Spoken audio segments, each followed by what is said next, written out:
মেদিনীপুরের নাচিরন বাঁকুড়ার ভিটা আর যতন করে বাঁধলি মাথা তাও তো মাথা শিখা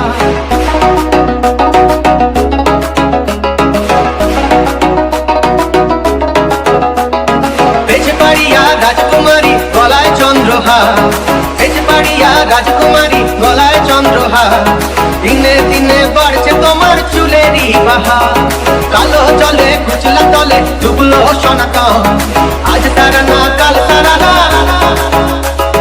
পাইছে দর্শন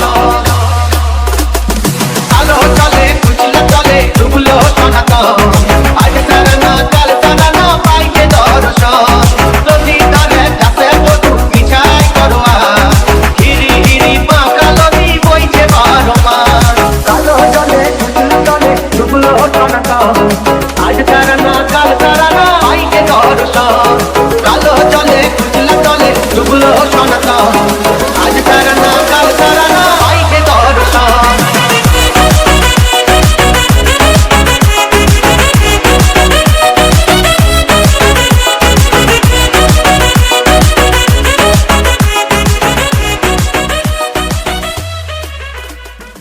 হেই এভরিওয়ান, কেমন আছো তোমরা সবাই? আশা করছি খুবই ভালো আছো। তো আমিও আছি, চলে যাচ্ছে আর কি বলবো। তো তোমরা দেখতেই পারছো যে আমরা শপিং করতে এসেছি। বেসিক্যালি শপিং করতে তো আসিনি, এসেছিলাম জাস্ট ঘুরতে। মানে আমার দিদি যেহেতু আমাদের বাড়িতে এসেছে, ওর ছেলে সেভাবে কখনো শপিং মল বা কোনো শোরুমে যায়নি।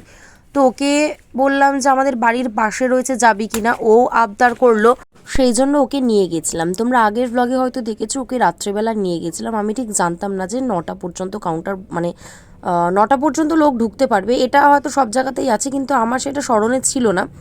তো যাই হোক, ও অনেক বলার পরে আমার মন ভালো লাগছিল না, তারপরেও নিয়ে গেছিলাম, কিন্তু ঢুকতে দেয়নি। তো সেই জন্য আজকে আমরা চলে গিয়েছিলাম। তো ও তো গিয়ে বেশ ভালোই আনন্দ করছে, বেশ ভালোই মজা করছে, তোমরা দেখতেই পারবে। তো যেহেতু গিয়েছি সেই জন্য ভ্লগের জন্য আমি কিছু ভিডিও নিয়ে নিয়েছিলাম। প্রথমে তো ভেবেছিলাম জাস্ট ঘুরতে যাব, কারণ আমাদের কাঁচরাপাড়া যে জুডিও রয়েছে এখানে কিন্তু বাচ্চাদের জন্য কোনো কালেকশান নেই। তো সেই ভেবেই গেছিলাম যে কোনো কেনাকাটা করব না। কিন্তু ওখানে যাওয়ার পরেও আমার দিদির ছেলেটা, মানে ডিরেক্ট তো বলতে পারছিল না, ইনডিরেক্টলি বলছিল ওর কেনার খুব ইচ্ছা হচ্ছিল, ওর খুবই পছন্দ হয়েছিল। তো তারপরে গিয়ে দেখলাম যে মেন সেকশনে কিন্তু ওর ঠিক সাইজের না, ওর লাগে 34, কিন্তু ওখানে 38 থেকে স্টার্ট। তো আমি ভাবলাম ঠিক আছে চলো কিনে দিই। তারপরে ওর মুখে শুনলাম যে সামনেই নাকি ওর বার্থডে। তো এর আগে আমি কখনো ওকে কোনো জামা দিইনি, মানে পোশাক আশাকের দিক থেকে কিছু কখনো গিফট করিনি, আমার মাই দিয়েছিল। তো ভাবলাম চলো একটা জন্মদিন উপলক্ষে দেওয়াই যাক। তো তারপরে ভাবলাম যে ওকে যখন কিনে দিচ্ছি তখন আমার জন্য কিছু কুর্তি নিয়ে নিই। তো এখানে দেখতে পাচ্ছ পছন্দ করছি, এগুলো কিন্তু 299 করে ছিল, আমার বেশ ভালোই লাগছিল। এগুলো অনেক দিন আগেও আমি ভেবেছিলাম কিনবো, কিন্তু কেনা হয়নি। এখন যেহেতু কি বলবো, যেহেতু ওয়েট আমার বাড়ছে, তোমরা দেখতেই পারছো কিছুদিন অন্তর অন্তরে আমার ওয়েট বেড়ে যাচ্ছে, তো জামা আমার ঠিকঠাক ফিট হচ্ছে না, সেই জন্য আমাকে কুর্তিগুলো কিনতে হচ্ছে নতুন করে। তো আমি দেখলাম যে 300 টাকা দিয়ে ওই কুর্তি কেনার থেকে আরেকটু দাম বাড়িয়ে যদি বেটার কিছু পাই। তো অনেকক্ষণ খোঁজাখুঁজির পর কিন্তু অবশেষে পেয়েছিলাম। তো সেগুলো তোমাদের আস্তে আস্তে কিন্তু দেখাবো।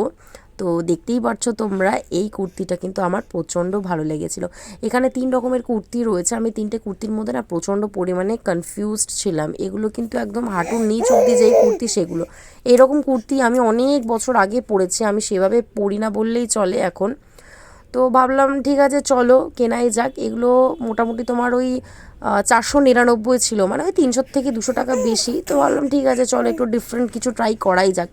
আর আমি খুব একটা কুর্তি পরি না, পরলেও পরি না বলা ভুল, ওটা আমার মুডের উপরে ডিপেন্ড করে। কেনা প্রচুর আছে, অনেক কুর্তি আছে, কিন্তু সেভাবে পরা হয় না, আমি জিন্সেই কমফোর্টেবল ফিল করি। তো এখানে তো রীতিমতো আমি কনফিউজ হয়ে যাচ্ছিলাম, আমার ভাগনাকে বারবার বলছিলাম যে কোনটা ভালো লাগছে। ও বলছিল গোলাপিটা নেওয়ার জন্য, তো গোলাপিটা আমার অতটা ভালো লাগছিল না, আমার একটু হোয়াইটের মধ্যে ভালো লাগে, খুব সোবার লাগে। তো এই নিয়ে আমাদের অনেকক্ষণ থেকেই কথা হচ্ছিল। তো সেগুলো আমি একটু পরে তো না, মানে ওই আয়নার সামনেই একটু দাঁড়িয়ে গায়ের ওপরে দিয়ে আমি দেখছিলাম যে কেমন লাগে। তো তোমরা দেখো, তোমরা জানিও যে কোনটা ভালো লাগছে। আমার হাতে একটা রয়েছে দেখো, আর পিঙ্ক রয়েছে, একটা ছিল হোয়াইটের মধ্যে গ্রিন রঙের নকশা করা, আর একটা ছিল হোয়াইটের মধ্যে লাইট ব্রাউন আর ইয়েলো কালার নকশা করা। তো আমি এই তিনটার মধ্যে প্রচণ্ড প্রচণ্ড প্রচণ্ড কনফিউজড ছিলাম। আমি জুতোতে যতটা কনফিউজড না হই, আমি কিন্তু পোশাক আশাকের দিক থেকে এত পরিমাণ কনফিউজড হয়ে যাই।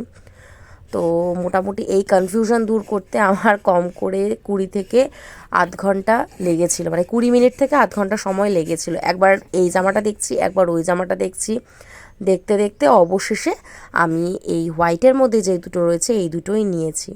তো আমি ট্রায়াল রুমে যাইনি, কারণ আমি সাইজটা দেখে নিয়েছিলাম। এরপরে বাড়িতে গিয়ে আমি পরে দেখব, যদি দেখি ফিট হচ্ছে ভালো কথা, যদি ফিট না হয় তাহলে গিয়ে আমি একখানা, তো কিছু করার নেই, একখানা পরতেই হবে আমাকে। কারণ আমি সবসময় চেষ্টা করি যে কোনো জামা নিয়ে সেটাকে একবার ধুয়ে পরার, তো ধুলে তো সেটা তো আমি আর ফেরত দিতে পারবো না। তো সেই জন্য একখানা না হলেও রোগা তো একদিন একদিন হবই। তো আরেকটা যেটা আছে সেটা আমি পাল্টে নেব। আর এদিকে দেখো আমার ভাগনা কিন্তু খুব মজা পাচ্ছিল এখানে এসে, ও চারিদিক ঘুরে বেড়াচ্ছিল। আর থ্যাঙ্কস টু হিম যে আমার অনেক সুন্দর সুন্দর ভিডিও ক্লিপও তুলে দিয়েছিল, কারণ আমি নিজের ভিডিও নিজেই করি, আমার ভিডিও করে দেওয়ার মতো কেউ নেই।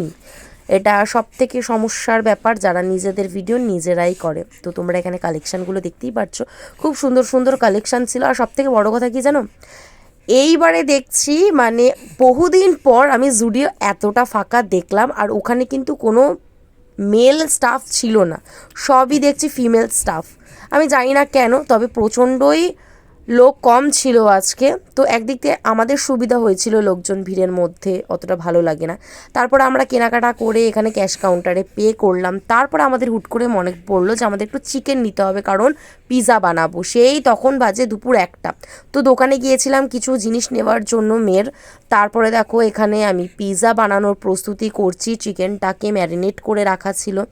আর পিৎজার জন্য আমি বান খুব কমই বাড়িতে বানাই, বান না সরি, পিৎজা বেসটা এটা আমি কিনেই এনেছি। এগুলো 35 টাকা করে দাম, মডার্ন কোম্পানির। তো এখানে সমস্ত কিছু কমপ্লিট হয়ে গেছে, এবারে খাবার পালা। তো ব্লগটা কেমন লাগলো অবশ্যই জানিও, দেখা হচ্ছে পরের ব্লগে। Tata, bye bye.